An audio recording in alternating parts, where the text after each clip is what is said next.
everyone. Thank you for tuning on to this interview on Project 402. I'm with Kim here. She is the owner of ProCare Collision Center right off of the 84th Street exit on I-80.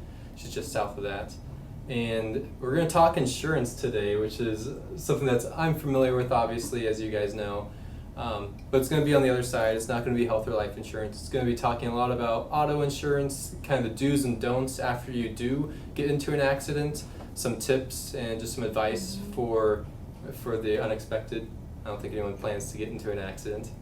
But before we get into all that, all the nitty gritty, I want you to share with everyone kind of your story and how you came to be a business owner, and just if you've always been entrepreneurial, just give the listeners kind of a quick glimpse into your path. Sure. So what I went to school for was medical assistant training. So that's what I did pretty much a little bit after high school. So I did that. That was a year, and I worked in a medical office in an ear, nose, throat office. And I worked in that for 10, 12 years. Okay. Like about 12 years. And then I switched from there to working as a business office manager at an assisted living facility. Okay. So my mom ran the Douglas County Housing Authority, and they built a retirement center in Valley, and I applied for that job. And I did that for 10 years before I started this. Somewhere in that 10 years, probably about 8 years ago, I met Scott, who's my husband and the owner with me of ProCare Collision. He's been in the body business for 36 years. That's all he's ever done since high school. So he worked for Woodhouse in town for probably 15 years as their main tech. Then he had an opportunity to buy a shop from another owner that was leaving the business in Tekamah, Nebraska, and did that for 10 years. Then he moved back to Omaha, sold that shop, and worked for some shops around town, but just really wanted to go back to doing it for himself. But he realized in a small town, he'd have to always be working in it, and his body was aging and sore from the kind of work that he did for so long. Yeah, no kidding. So it was never going to be an option to own that shop in Tekamah and not have to work in it and just be the owner of it. So that's why he switched back to Omaha. Worked in places, he worked for dealerships, he worked for independents, but he just didn't like what he saw and how they were treating customers, some shops on some occasions. He didn't like how the technicians, the staff were treated, and he just really wanted to own his own business again. So he started looking. We found Bancroft Body Shop on Craigslist, of all things. Bancroft, you said? It used to be called Bancroft Body Shop for many years. It was probably 30 years that was owned by a couple of body tech fellows that did it together. Okay. So we bought that and started on 8516 L Street and took over their business. It was basically run down. They had picked and choose what jobs they wanted to do. So by the time they sold it, it was just a building and the property. Sure. And so they sold it to someone, purchased that, and then leased it out to somebody to run the body shop. At least it was all set up, though. It was all set up, yeah. but the equipment was 25, 30 years old. The booth was not a real booth. It was just 4 drywall walls with a little hole in the wall and a fan sticking out to try to, get all the overspray and stuff out of there. Got it. Not a very safe condition for the painter. But someone owned that. He was a mortgage broker, and after about 3 years, he sold it, and that's when we came in and bought it. But like I say, at that time, the word around town was, oh yeah, that's the shop, doesn't have any work as far as employees go, people out in the business, parts people and whatnot. Oh yeah, that place, they don't do good work. So there's just not a good reputation at that point. So it must be difficult to overcome. Yeah, it was. What do you do? Right. So we basically rebranded it. We changed the name. We put together a marketing plan and just put it out there that it was under new ownership and management, And was that name ProCare Collision, or and has we that even changed it. adapted? We changed at that time. It went from Bancroft to ProCare Collision. Okay. And we studied, how you do with a branding person, Mhm. 1,000,001 questions, and we tried all different kinds of names and Sure. went through that whole process and came up with ProCare. And the reason we did is because Pro is professional, Care is we care. Mhm. So we're professionals who care, and I it s- seemed to make sense to us. I see kind of a weird little, I guess, connection or tie to what you're first originally studying and doing for work, right? Mhm. Or right from The the medical? get-go. Yeah, you're still fixing things and helping, I guess, diagnose problems and things, but now it's from people to cars. Yeah. So it kind of did come full circle in a weird way. Yeah, it's helping people, and that's really what my passion is helping people, helping them understand, and just being able to be there for them when they need something and they don't know how it's supposed to work. True. And so insurance, I had familiarity with insurance in general on the medical side. Mm-hmm. Just the patterns are very similar. Insurance is insurance. I would imagine, mean, yeah. wouldn't you say that? Whether Mhm. it's health, life, insurance companies have The very premise- similar patterns in how yeah. they behave and, And the what their premises goals there, are. obviously. Yeah. Mhm. Yeah, so I was a little familiar with that already, and so, but I was still working at the assisted living when Scott and I bought the business. So I Okay. was gonna work there until the business kinda got off on its feet where it could pay both of us, Sure, where we could full-time. afford to Mhm. be full-time there. But then my position was eliminated, Mhm. so I just came to the shop and said, well, I guess I'm gonna help out Hmm. until we can take me Why on. was your position eliminated? Just Well- they needed to cut back on staff, or? I think it was there was always a financial kind of struggle. Sure. And so my assistant could learn all the stuff for me. Mhm. So I think in a natural course they just let me go, Yeah. pay me more, pay her less. She Mhm. figured it out and could do it. It wasn't rocket science or anything. It was Sure. pretty easy, but And you said that was owned by your family the- members too? it was. They kicked you out? No, my family. See, my mom retired, Oh, okay, got it. and then they let me go. That makes sense. So, Uh-huh. and it's a crazy story, and it was totally Sure. unprofessional, but it's what led me to be here Mhm. and to help set up the books, things that I knew about. So I brought my office management, customer service, people skills, communication skills Right. to ProCare. I actually just said this to a client last night on the phone. I was helping her with her insurance, and I said, there's a quote that I read a while back that says, I either win or I learn. You never really Mhm. lose. Right. Don't look at getting fired or let go as a Mhm. loss. Look at it Right. as an opportunity to now, that led you to this wonderful shop and location down the road. So what was the biggest hurdle, do you think, from rebranding that you and your husband had to overcome? Because that to me is all foreign. It's actually kind of relevant now because I'm off on my own, and I finally came up with a name for my business, but I'm trying to think of how I want to position Modern Health Solutions and like the color scheme. I know Oh, yeah, nothing all that about it. stuff. But I'm starting from ground zero, so I'm just building my way up. But you guys, it seemed like, started from negative and had to Yeah. flip the mindset and the brand around. Mhm. So how exactly did you do that?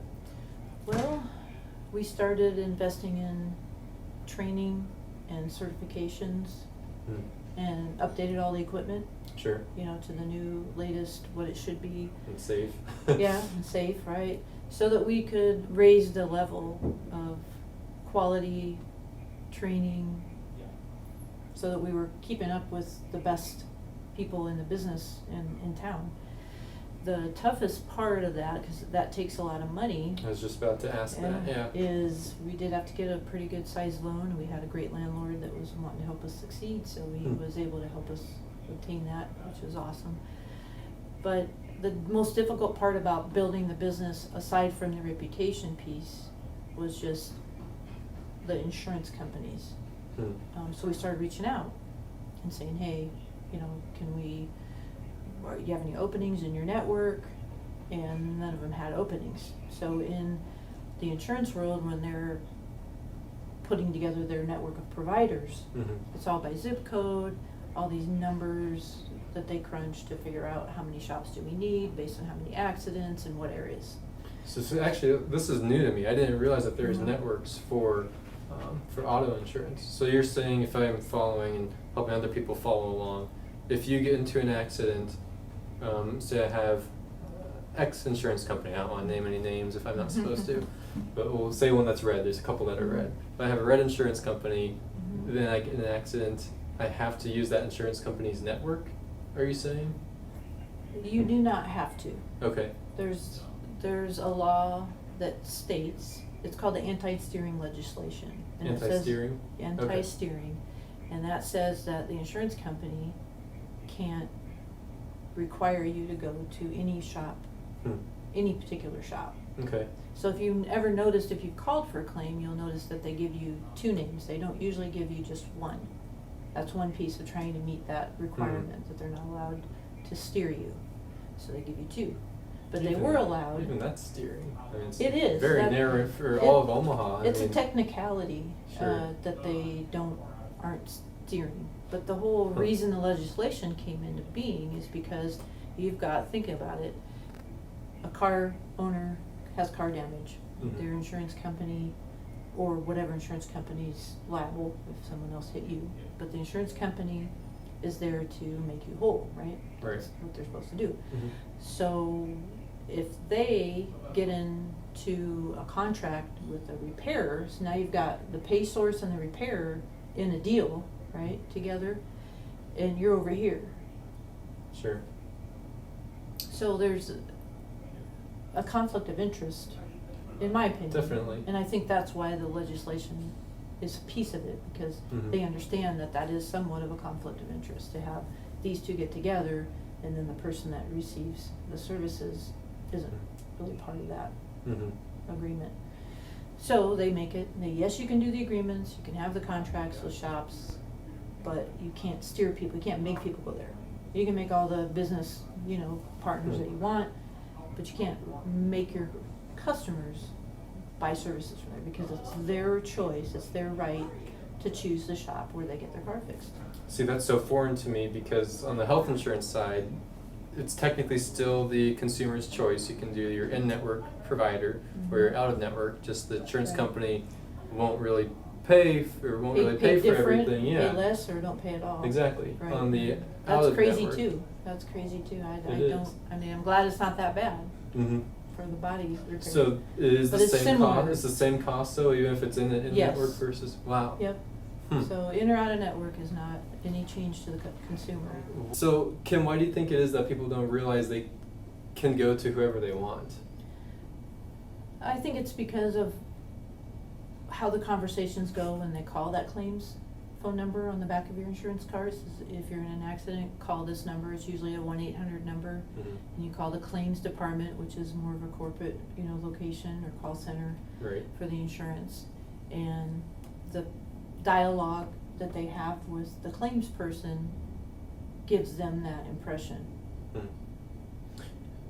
It's illegal though, so is it just like kind of equivocating, or they're kind of telling half truths on the phone line, or Well, like because you mentioned there's steering laws where you can't Yes. say you have to go to Right. these specific shops. So some of my customers, I will let them know that before they call claims, if I say write an estimate for them before they decide if they want to file a claim. And then I educate them before Mhm. they make that call, so that they're aware of their rights, they're aware of what they can and can't do, and how they should expect their insurance company to take care of them. Sure. So, but they'll call in and they'll ask, say, I need to file a claim, and they'll get all the information. And then if you say, I took my car, I got an estimate from ProCare Collision Center, they'll ask you the name again, they'll look on their records at each moment, and they'll come back and say that shop is not in our network. Mm-hmm. And they'll Which say, literally but means nothing though. it Like, doesn't mean really, anything, uh-huh. right. So they say that, and then the customer It freaks out. Yeah, kind of, Uh-huh. because they, there's like, oh, wow. Because And- with going back to my world with the health insurance, that's a big red flag. It's like, oh, I can't do Yeah. that. I can't go to them. Right, so and I think some of the ideas that they have about health insurance, I think that actually does spill over Probably to hinders, people's yeah. general understanding. So when they see out of network, I think that means something to a person, Probably. to a consumer, Mhm. especially with the way the health is. And that is the way it is, unfortunately, Yeah. in the health side Huh. of insurance. But they'll be told, you can go to whatever shop you choose. Mhm. But they don't stop there. They go on from there and say, but. So there's always a but. But if you go to our network, you'll get a guarantee. Well, that sounds good. If you go to someone in our network, the process will be expedited. Hmm. Okay, so it'll be faster, you know, and I'll get a guarantee. Okay, this is something good, you know, so the people start to shift. Right. And if you push, they'll never tell you can't. They'll let you go wherever you want, but they'll let you know those things. I've had people tell me that their insurance has said, "Oh, ProCare's opted out of our network." As far as I know, I've never had a conversation with that insurance company about anything, you know. Or if I have called them about that, they've said they don't have any openings in their network. Mhm. So people get told that. People get told, well, if your shop's estimate doesn't agree with our adjuster's estimate, then you'll be responsible for the difference. Mm. Boy, that scares you too, because most Right. people don't even have their $500 or $1,000, and now they're thinking, oh For my the God, and I could have to deductible, pay yeah. more. Oh my God, now the tension and the stress builds. Could it ever be more? Well, it's funny because what they're saying is technically true. What they're really telling you is, we don't have any controls over that shop. That's really all they're telling you. Okay, that makes. We don't have I any get that. pre-negotiated arrangements or agreements Mhm. so basically the shop, yes, we can do whatever we want. We could say, well, this is the right way to fix your car, it costs $2,800. And the insurance guy that writes an estimate for the insurance says, well, my estimate is $2,500. And he's not gonna budge. I gotcha. So I could say, well, customer, you know, your businessing is with me. It's not between me and your insurance, it's between me and you. Mhm. So you're gonna have to pay me $2,800. I mean, I could do that. So when the insurance says that, they're really just saying, we can't promise that won't happen. We That don't makes have sense. control. But no shop really would ever. But a shop, do who that. in their right mind Mhm. would make your customers angry? It's not good business. Right, And yeah. maybe there are independent shops that would do that, that Mhm. do that. I know there are. That's not our shop. Sure. We're here to make your life simpler, easy, Mhm. and be helpful. We would never want that to happen. Now, Right. there are situations where we don't agree with the adjuster's estimate that he writes initially. Do you just eat that then, as a business? Well, there's two choices. I can just say, okay, fine, do it right, and just floss on them getting paid for it, not getting Mhm. paid for it. I can do it according to the insurance estimate and let the chips fall where they may. That's not really the right way to do the repair. Mm. So what we do is we do everything we can to work with the insurance. I mean, they're not bad people, Right. you know, they just have a job to do, right? Mhm. And they have accountability built into what they authorize for repair procedures and pricing and Sure. all that. So we will make sure that they get the documentation that they need. For example, we just had a car in here, 2020, and the insurance estimate, which is like the approved repair plan, estimate, cost, all that, Mhm. had recycled part. Okay, it's a 2020. Sure. I'm not gonna put a used part or even aftermarket part, a Right, knockoff a part brand on new that car, right? That's Mhm. not the right thing to do. Yeah. So we'll call the insurance and tell them that. And if they don't agree with that, they say, no, this is our procedure, this is our policy, you know, Mm. this is how we do it, this is what we do. And then I would say, okay, well, that's not acceptable to me. So if I can't give them documentation or get them to understand that that's not the right thing to do, then I have other options. I can get them the OEM or factory part from the dealer, and the Mhm. dealer will sometimes Give you a match the price of the aftermarket part. Hmm. Um, Man, I So- didn't realize all the complications. Oh, it's It's a lot of funny. moving parts. It's funny you mentioned the call center. because I deal with this on claims side of Mhm. health insurance and life insurance, and just calling in, and some just random employees who truthfully don't really have any investment into their insurance company. You know, they're just getting a paycheck. They're literally Mhm. working in a call center. Make your day, make my day the toughest time ever, just for whatever reason. They're just kind of Mhm. stubborn for no reason. Or also they'll say that's just kind of my hands are tied too. Oh, That's yeah. what upper people came down and said. Yeah. I've had people say, I know that's stupid, but that's why I have to tell you. Oh, and they'll Like, say to me too, "Oh, I yeah. totally understand, I hear So you, but, frustrating. my supervisor, this is the way it is. Mhm. Yeah, I can't." So there's an analogy actually to health insurance where, in terms of dental coverage, a lot of dentists are out there doing exactly what you guys are doing, essentially taking a loss on Mhm. certain services because Yeah. the networks, that gets a little too into it. But yeah, so that happens in a lot of happens, yeah. insurance situations. Yeah, and I don't, I just can't cut corners. I Mhm. won't cut corners. Good. I won't treat the customer's repair in any way that could possibly cause a safety issue. Most I mean, importantly. Yeah. Mhm. So I have done things like an insurance company, I won't say who, wants to do a used Mhm. radiator support. A radiator support is a structural part of your car. It's That holds up the radiator, I would it's imagine. a Uh-huh. structural because we don't have like solid frames anymore. Sure. Or unibodies. So there's different structures of your car, your roof, your radiator support, different things that make that safe Got from it. a structural standpoint. That's an item. So for us, our rule is we won't use aftermarket or used structural parts of your car Hmm. for safety reasons. Makes sense. Suspension, we won't use Good. used suspension parts. We don't know what condition those are in. Right. You know, yeah, it saves money, but no, Hmm. I just won't do it. Maybe aftermarket on an older vehicle, but for the most part, those are safety items. Those can cause Wow. problems if your wheel falls off when you're driving down the road, or if you get in an accident, your airbags don't go off when they're supposed to, because those Good are very deal. precise. A fraction of a second before or after they should go off can mean life or death to the occupants of the car. So Right. it's just, for us, we're just not gonna do it. Mhm. So factory parts is what we try to put on every car. And if for any reason we wouldn't, the customer would know. Good. And they'd be okay with Mhm. it. So if the Glad you're insurance. transparent about Yeah, that. if we can't get a price match, let's say the aftermarket part is too much less that the dealer can't make that work, then I would call the customer and say, look, it's $25. Do you want to, is it important enough to you, do you want to do that? I would imagine most Yeah, people say here's what we've yes. gone through. Yeah, we're gonna say yes, and if they say no, they say no. Mhm. But bottom line, at the end of the day, I wanna sleep at night, and I wanna know that the cars that we repair are safe.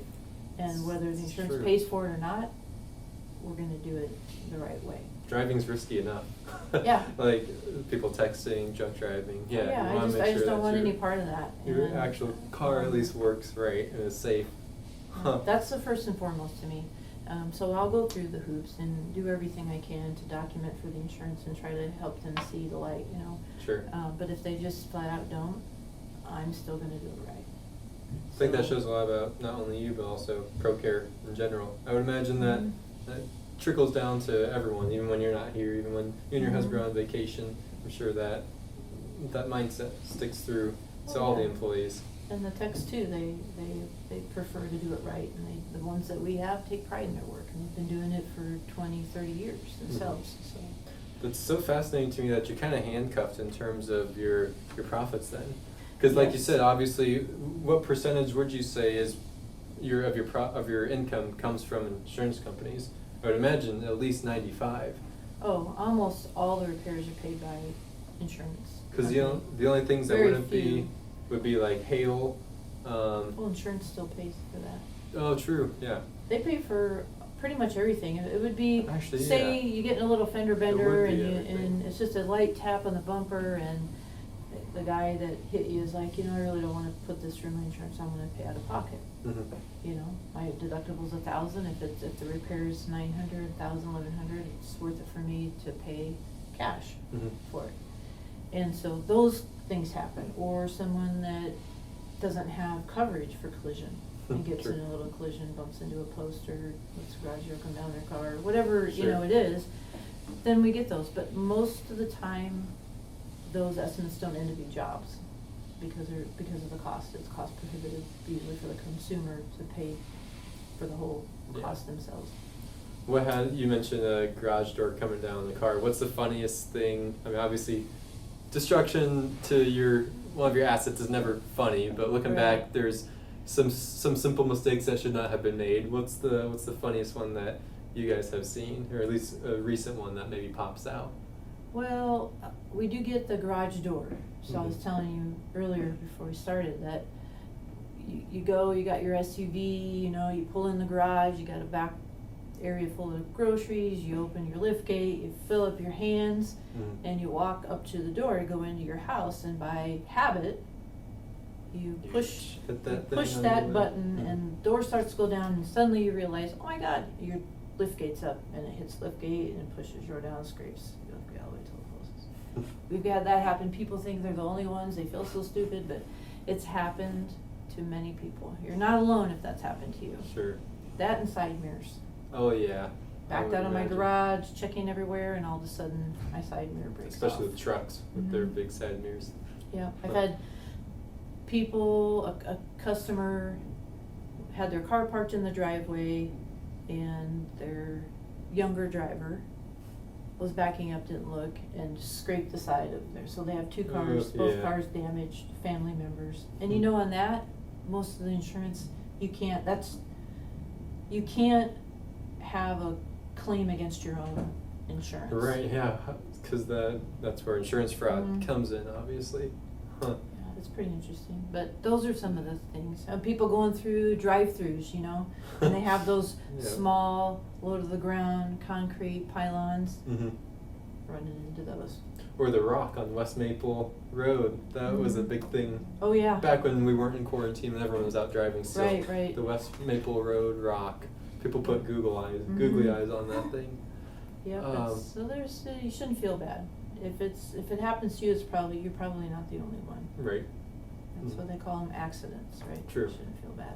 Yeah. Well, so you mentioned that some people will pay out of pocket Mhm. for some certain circumstances. I can't say that at all. Certain circumstances. But you also mentioned off camera though that unlike in the health insurance side, if I go and say I need the cash price for an x-ray, it can be $45, which is much cheaper than if you actually run it through the insurance side. But you said it's the exact opposite. Or if someone comes in and is just looking to do the cash price, it's going to be more for them. That's because insurance will just kind of undercut the prices. Well, I mean, we ultimately choose, so we would Mhm. work with the customer to try to make it as feasible as we can. Right. But if we were talking about what our actual labor rate is, we of course, we're the business, right? Every business sets their own price points, right? Mm-hmm.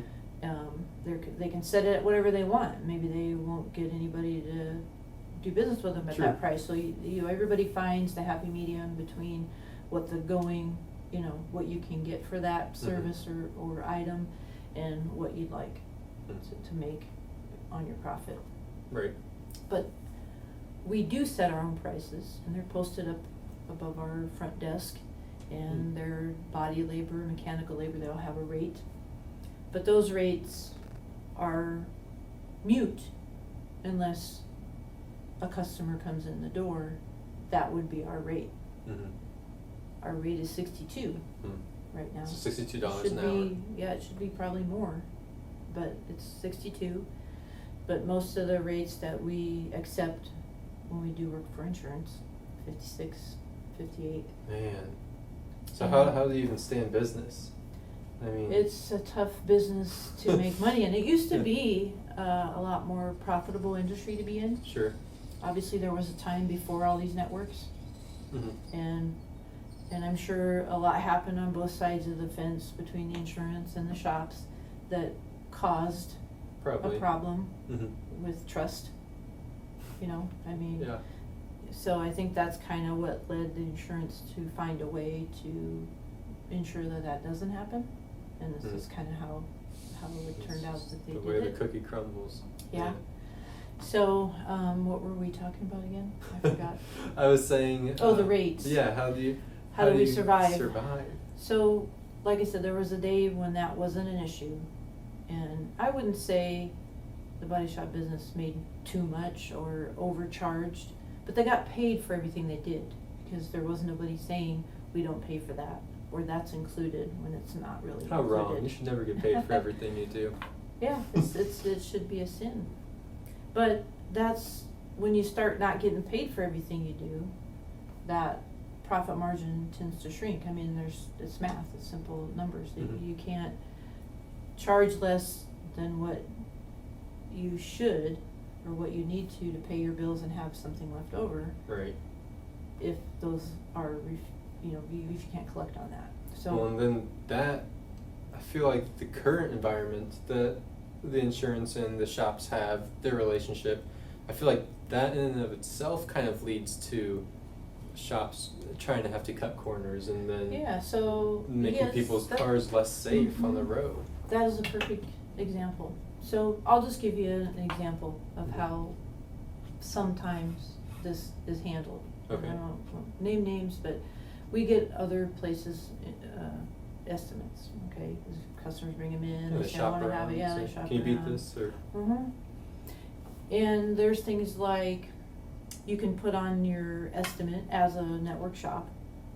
We need hinges, we need this, these things that we need, and you have a certain amount of leeway when you're in a relationship on the network, right? Mhm.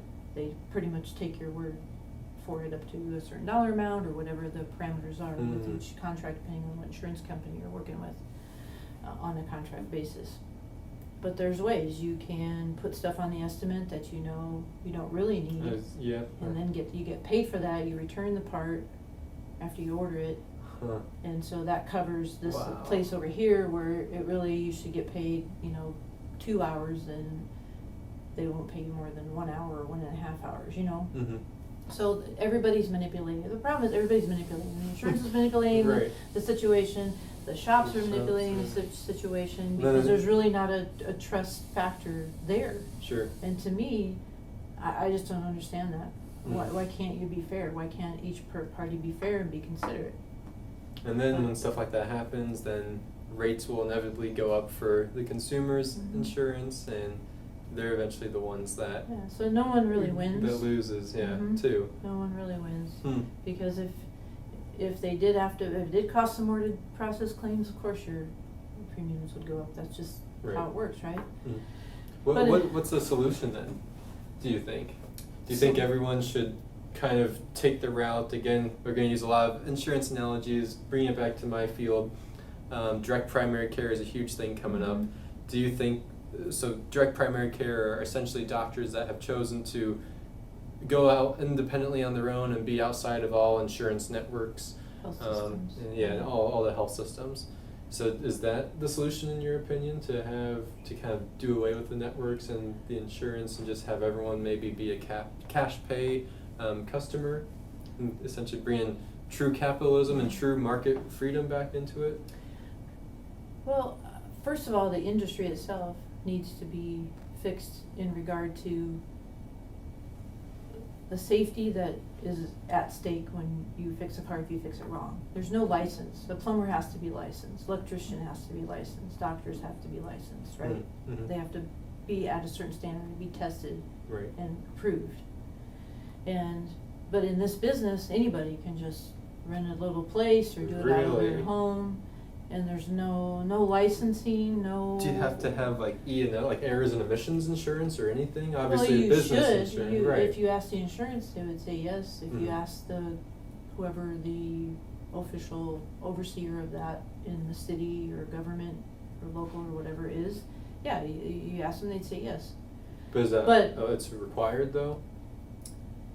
It is. Errors and If you insurance. want to get occupancy permit, I Okay. suppose you would. Okay, But there's got no it. licensing on how cars get fixed. There's no, like an electrician. Mhm. He has to pass a test and be licensed Right. to do that work for anyone. Mhm. That doesn't exist in auto body. Hmm. I Or guess- in mechanical, really. I mean, there's There's no licensing that you have to go through. So I feel like we should have a standard that is monitored by a neutral party, not an insurance party who has, Right. you know, Vested interest. something that they can gain profit-wise out of having that, or being the overseer themselves. But there needs to be, should be licensed. That's what I personally think. Mhm. You should be licensed. So all these chop shops, people that buy totaled cars and put them back together but don't really have all the training, especially because they buy new cars that are total lost. Mhm. But with all the technology, they don't have scans. They just put them back together best they can, and to the outside at a glance, they look fine. And they sell them for a lot cheaper, and they do sell. So don't buy salvage titles. is Don't what buy you're saying. salvage titles. Mhm. There's a reason they're salvaged. I mean, there is a proper way to fix them, but the reason that they get deemed as a total loss is because by the time you put all the money in to do it right, it exceeds the majority of the value of the car. So they're never really going to be fixed, right? So they Because- can be fixed right, but it wouldn't be cost effective to do it. Yeah. And that's why the insurance company, says as deemed as a total loss. So Mhm. that typically means that 70% of Mhm. the market value of your vehicle, that's the point at which they would 70. stop. Well, Yeah. you So if your swayed vehicle's my mind. yeah, so if Because you're I was thinking Mhm. about, I'm going to probably purchase a new car within the next year or so, and I was, all the cheapest ones on Auto Trader and whatever, always says this is a salvage title. And I've been doing research, pros, cons, and I've seen, arguments for both sides. Yeah, I mean there's a pro and a con. There is. I mean they could be just fine. I'm not I'm going to not- risk it now. I'm Now that not- you said I'm not you saying pointed that that they out. Yeah. none of them are, Mhm. but just the percentage of the time that it would be cost effective to do that Mhm. is pretty slim. Sure. So there has to be something has to give Hmm. to make that Well, work. And then this guy's my going to mind's make changed, money, yeah. right? And he's going to sell it for $2,000 less than everybody else in town that's selling the same model, make, year. Right. There's something has to give. Either he put it together so inexpensively, which it could be if he doesn't have the tools and the training, to do it. So Mhm. yes, very careful. Salvage titles. If you were to buy a salvage title or want to, please bring it in Hmm. and let us look at it. Sure. Scott, 36 years of experience, in about 5 minutes of looking at your car, can say, this was repaired, had been an accident and it's been repaired, and you need to turn in and run and don't look back. We've actually said that to people who've brought their car in. What does that cost? Just to do like a diagnosis? We don't really do a diagnostic. We just Sure. walk around. He just has the eye. He can look. He knows Huh. where to look. Mhm. He knows how to determine if this car's been repaired, and then he can look at the welds and Wow. he can inspect. It's not like I can't give you a piece of paper that says, hey, I certify this car to be good. Sure. I'm just saying, but as a service and as a way for us to build relationships in the community with the consumer, Mhm. it's something that we're happy to do. Cool. We That's don't great. charge That's you. nice. We just spend 5 minutes and look and say, hey, yeah, I wouldn't buy this. I wouldn't give this to my teenage driver. Mm. And we see them, and we see people come in that's had an accident in one of those, and Scott's like, oh my God, Mm. you're lucky to be alive, and that was it's just scary. There's It just is a big deal because, like you so said, much liability. you're talking about the safety of Mhm. someone when something bad does happen inevitably. Huh. So, What? so just licensing. I think there needs to be. I mean, I would rather pay a city municipality, a city inspector, a city something. Right. I'd rather pay them an annual fee to be licensed Mhm. and have the insurance companies get out of the business of telling people how to do their job and have it be licensed. And then all the ones that do bad work, that do unsafe work, that don't have training to at least a certain degree. I mean, you can always have more training, but if you don't have a Always. minimum amount of training that you maintain, you can't have this business, and you would get busted big time if anybody said that this business was going on, that you would be in big trouble and be shut down. That definitely help. I think there should be. I didn't realize there was no licensing or full, correct way to fix X issue.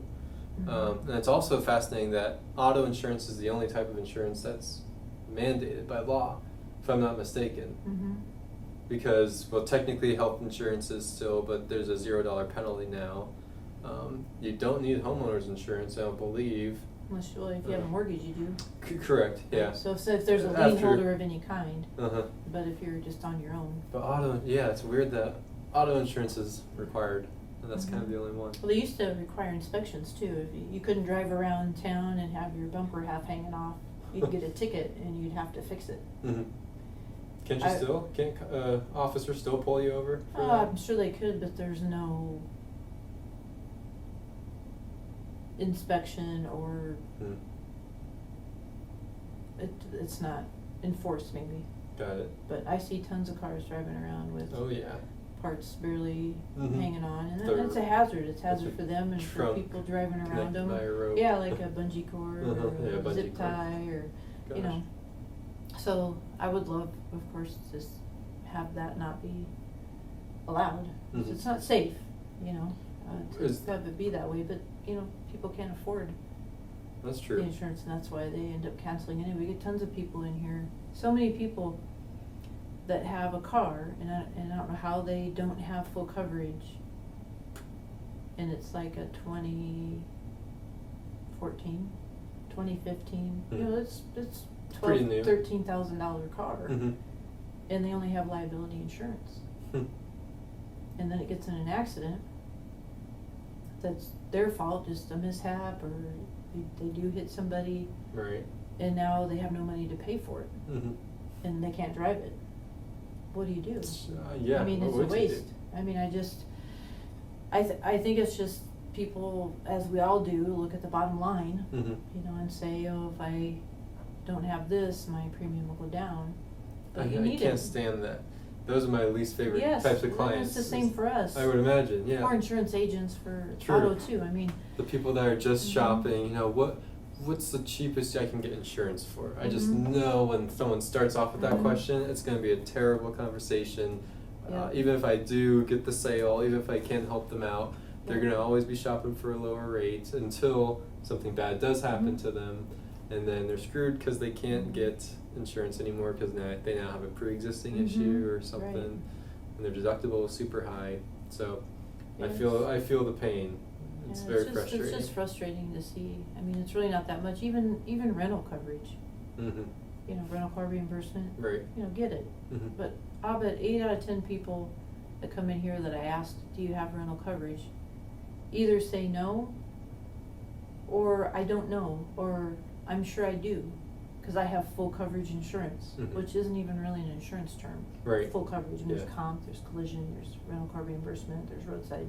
Mhm. So they don't even know. It's- They just yeah. assume. There's if so many they problems have- with Yeah, it's insurance. just, I don't know how they don't know, but that can add another $300, $400, $500 to your deductible if you don't have a rental car. So that's another thing that we saw right away. We saw two things. People didn't have their deductible Mhm. readily available should they need to use it, and they don't have rental coverage but really don't have a solution on their own. So they don't have an extra car Mhm. or a way to transport themselves around when their car's in the shop, Sure. but they don't have the coverage. Hmm. Don't a lot of shops offer a rental vehicle? Or I guess you see that often from the dealerships. If you bought your car from the dealer, they'll give you They give you like loaners, yeah. I guess. Mm-hmm. Body shop wise, But yeah, body shops don't really. some of do them that. have rental companies, you know, in their building. Mm. But, Sure. But I don't know if I mean, and some might have loaner cars, but I don't really know of anyone that like us actually have a loaner car program Mm-hmm. where we have 4 cars that we let you use if you are doing a customer pay or if you don't have rental coverage, because those would be the 2 situations that you would have no other source to pay for it. Right. And we'll provide you that loaner car as long as you have full coverage insurance, you're 19 years old, and you have a good driver's license, you know, a Mhm. valid driver's license, and proof Got of it. full coverage insurance Mm-hmm. or comp and collision. If you have that, then we'll let you use the car no charge, just put gas back in it when you get done. Hmm. And really that's nice. because that was a hurdle for people. They had everything in place. Okay, I got my insurance. Okay, it's all good. Got my deductible. Oh crap, I can't bring my car in. I don't know how I'm gonna get around. You know, Mhm. what do I do? And they're stuck, and it's frustrating. And Right. so we thought, let's help people. Let's solve that. Same way with deductibles. Well, let's see, if I have $1,000 deductible, you know, my premium is $40 less a month, or $30. I don't know. It's not even that much. Yeah. Yeah, just You know, so give the now extra little bit. they don't have the money, Mhm. so they can't fix their car, or they can't get around, or even bring it in. So I'm like, okay, how can we help with this? Luckily, I've never had to deal with any of this Mhm. because the 2 accidents I did get into, or I think I've had one more, but a couple of them were in a company car out of state. And sorry if my cousin ends up ever watching this, I wrecked his Prius. It wasn't totaled. It was their company car up in Chicago and up in Wisconsin. There's a funny story about that actually. The state of Wisconsin, they could not. The police officers came and they could not validate me or validate the car. Oh no. And so they were talking like they were about ready to arrest me and take me in. Oh, And no. I didn't know anyone in Wisconsin. Like I had done a road trip from Chicago up to Wisconsin to work up in that market. And long story short, it turns out that was in Wisconsin as of 5 years ago, whenever this was, the state initials for Nebraska up there is NB. So they were looking at my driver's license and nothing with NE came up. And So I thought you had a bogus license? yeah, they thought I had a fake ID, Fake ID, and oh, like they no. had, my cousin had just renewed the plates, and so Mhm. like the plate was a different record in their system because the plates are all the way down from Missouri. Oh, It was a huge mess, but sounds like it. Mhm. NB. But it was just- oh, I just- oh my goodness. this lady stopped in the middle of the intersection, and I just tapped her from behind on a left turn, so Mhm. nothing bad happened. Well, that I happens except a I lot, went to too. jail. Uh-huh. Pretty common. What's the Little tiny the tap. taps? Yeah. Yeah, Mhm. parking lot stuff happens a lot. Right.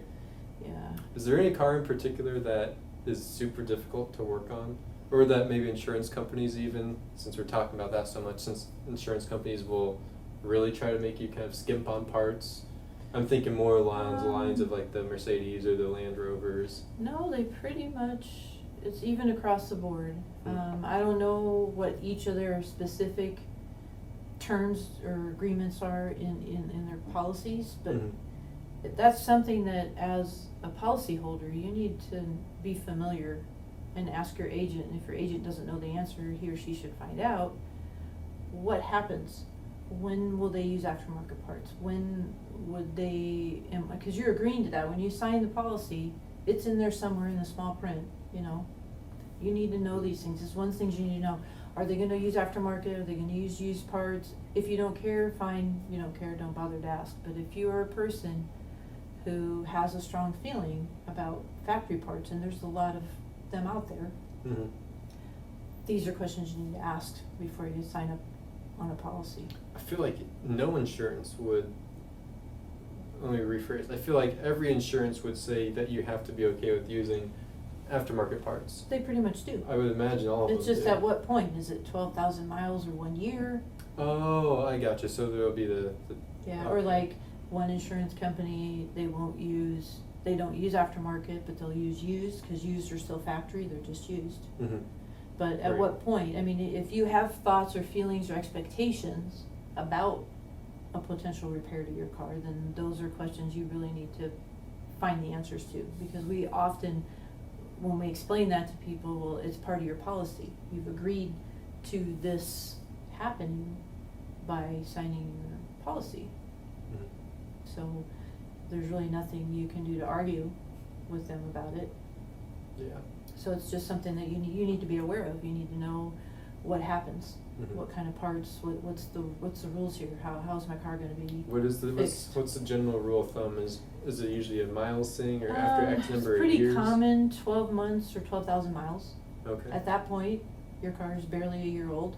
Right. You can put used parts, aftermarket parts.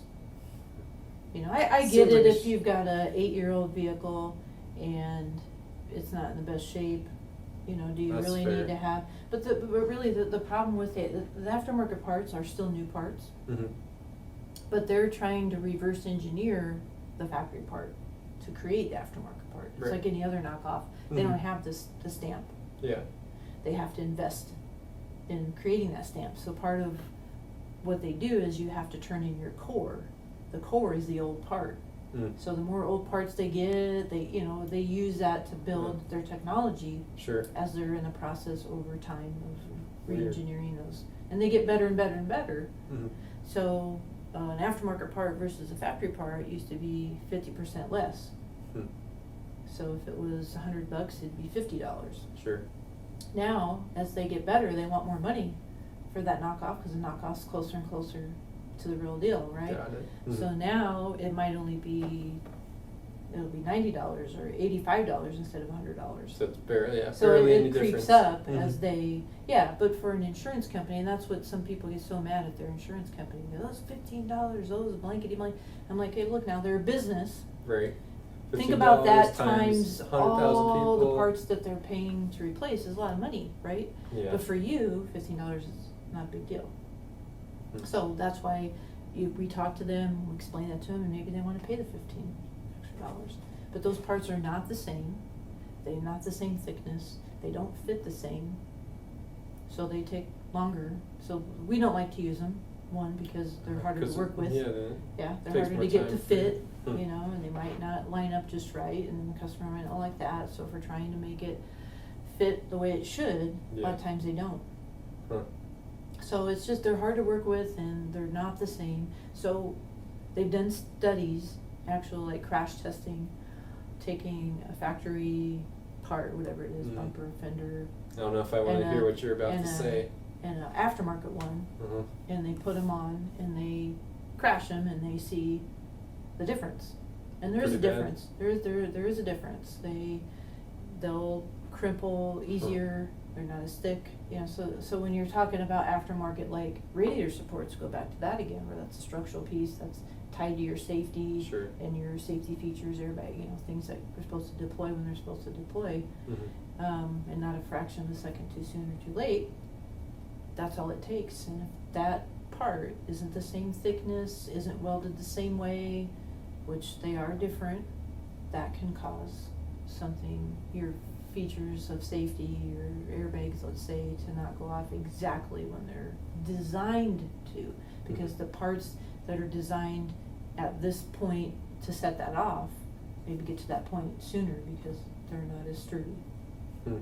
So like and fit and finish and quality, I don't know. I really don't think that they are, for the most part. We try not to ever use them afterwards. That's so scary. But I mean, you think about it. You go down to New York, right, and they all those people on the streets telling you Rolex watches, right?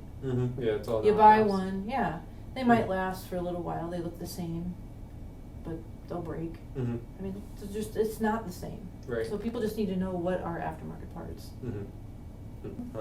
So we've just been talking a lot about education and kind of transparency. What does ProCare Collision do to help the consumer in all this? Because I've heard you say multiple times throughout our conversation that you're always talking to the customer and asking them many questions and giving them a lot of advice. I mean, what kind of, how do you walk people through a process? Maybe it is their first time getting into an accident, and they find you guys, they find your awesome shop. 84th, do you want to say the address again? 8420G, right off 84th and the I-80 exit, just a couple blocks south. Yeah, so they find your shop and they're freaking out. They say, Kim, I have no idea what's going on. Yeah. Yep. Help them out. So what we'll do is talk with them about what happened, so we kind of get the details on the accident. We'll provide them an estimate. We'll let them know that we can send that to their insurance along with the photos, and we know what all photos the insurance likes to have on file if you're going to file a claim. And then we ask them if they would like to, we'll sit down and they can file the claim right there. If they get the information and say, oh yeah, I need to file a claim for this, we'll offer to get on the phone with them and be a resource and sit with them while they file that claim, so that their best interest is looked out for. At no charge? Yeah, no charge. Of course, I would. Okay. I mean, obviously, we would want to do the job for them and take Right. care of it. I mean, that'd be the exchange. But we generally want them to be in charge and expect what they should expect, and that is that they get to choose where they go to get their car fixed, and they're not supposed to be penalized for doing so, and they only have to get one estimate. You don't have to go get three estimates. Really? You don't even have to go and get an insurance estimate if you don't want to. So I tell people, if you don't have time to go, like you want to come here, they won't accept our estimate. They won't even look at our estimate. If your car is able to be driven, they want you to go and have one of their network shops write an estimate, or they want you to send pictures in through their little pocket estimator, or they want you to coordinate to meet with the adjuster to come and look at it himself. And it's your choice. So I just tell people, just tell them they can come to your house. You don't need to go somewhere for them. You don't need to use an app and figure it all out and learn something new to help them do their job. So someone from Red Insurance Company will just come to your house? Well, you can just tell them, I'm not going to another shop. I've gone to the shop. I've gotten the one estimate that is all I'm required to get. I'm not required to get more than one estimate. Sure. I've done that. If you don't like the estimate that my shop has provided you, then you can call the shop. You can review it with them, go over it with them. You can tell me when you'd like to look at it, and we'll bring my car in for repairs, and you can look at it before anybody starts. Tell them what you want, what's convenient for you. You know, we're more than happy to take all the pictures, send it up, talk with them about it for you. But they want a lot of times for you to go where they want you to go. So bottom line is, they work for you, because remember, you pay them. So they work for you, and their job is to make you whole financially for your claim. And if they want to look at the car, then they can go look at the car wherever the car is.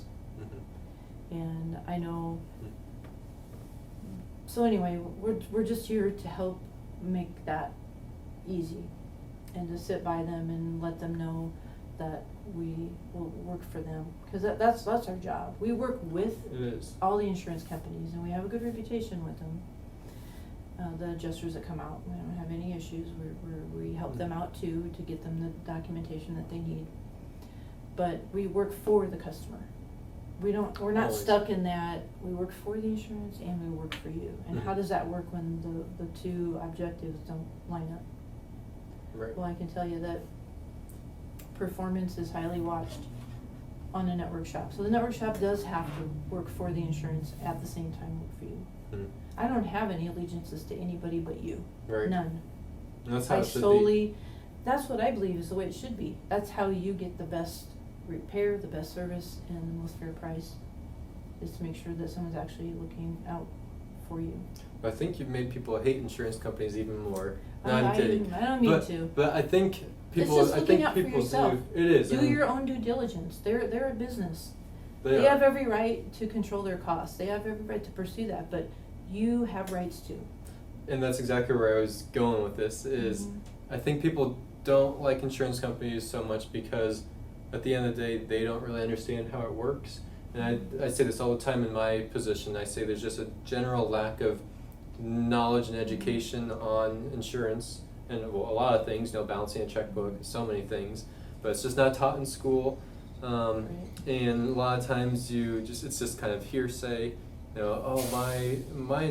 This company's insurance covered me this way. It's going to be the best for you.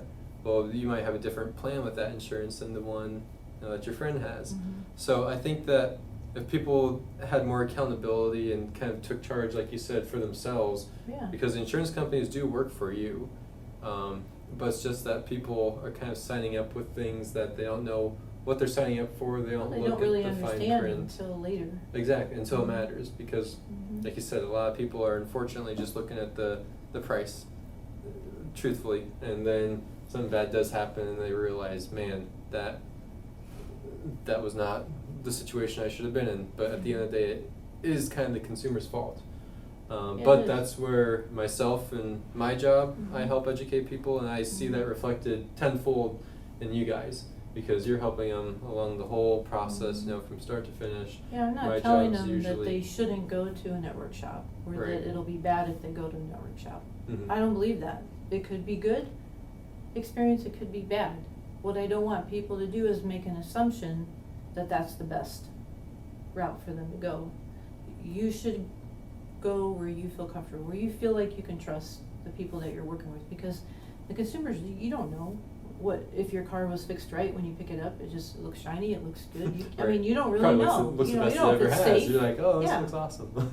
So you really want to ask your neighbors, ask your friends, ask people you trust if they've had a personal experience and they could recommend someone. Mm-hmm. As a last resort,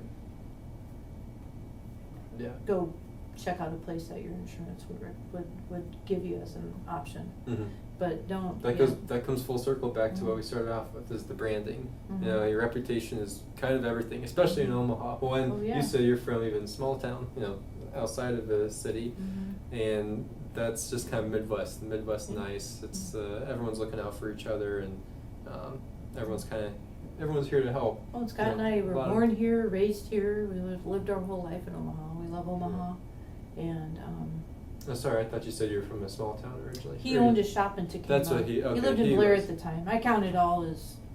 I personally lived in Got it. Omaha the whole time. Scott's Okay. lived in Blair and Tacoma for a time when he had that shop. Mhm. But we're But still, the Omaha natives. value's still over. Yeah, Mhm. Midwest, our values and caring about customers, and it's just even if you don't choose me, what I'm concerned about is that you're comfortable with the choice, comfortable with where you're going. Mhm. That's the main thing. If it's not me, it's not me. Right. But my passion is for people to not be tentative and nervous about where they are going, and feel that feeling that, well, I have to go here. I've had people literally say, oh, I really like you guys. We could take the time, go around and talk to them, explain the estimate to them or whatever, and they feel uncomfortable. And I really hope I can go to you guys. I mean, I'm like, what do you mean? You're the boss, man. You go where you feel Right. comfortable. Mhm. But this just, it's just so long standing. It's just so deeply ingrained in our thought. Education can fix it, Mhm. I think. And It'll thank you, take time. thank you, and all of ProCare Collision for being a part of the education and helping people in difficult times. Because, like I said, I mean, it's a frantic Mhm. time when you get into an accident. Yeah. And so I'm glad that shops like yours exist, and I wish we could continue this even longer. I have so many questions still. We didn't even get into why you like doing business in Omaha and just all Shoot, all I these welcome things. questions. If anybody wants But- to shoot me a question through our website or on Facebook page, I'd be happy to educate. What's the website? Website's ProCare Collision Center, all spelled out, ProCareCollisionCenter.com. Nice And and you can simple. text me any time of day. You can send pictures. You can ask questions. We're here to help you be confident about that process. Well, thank you very much, Mhm. Kim. We won't shake hands because it's still quarantine. Yeah, We're closer yeah. than 6 feet already. We'll just smile and nod. Sounds good. Well, thank you again for Yeah, being you on bet. here. I appreciate Thanks it. so much for taking your time to come Yeah. and talk with me. It's a lot of information.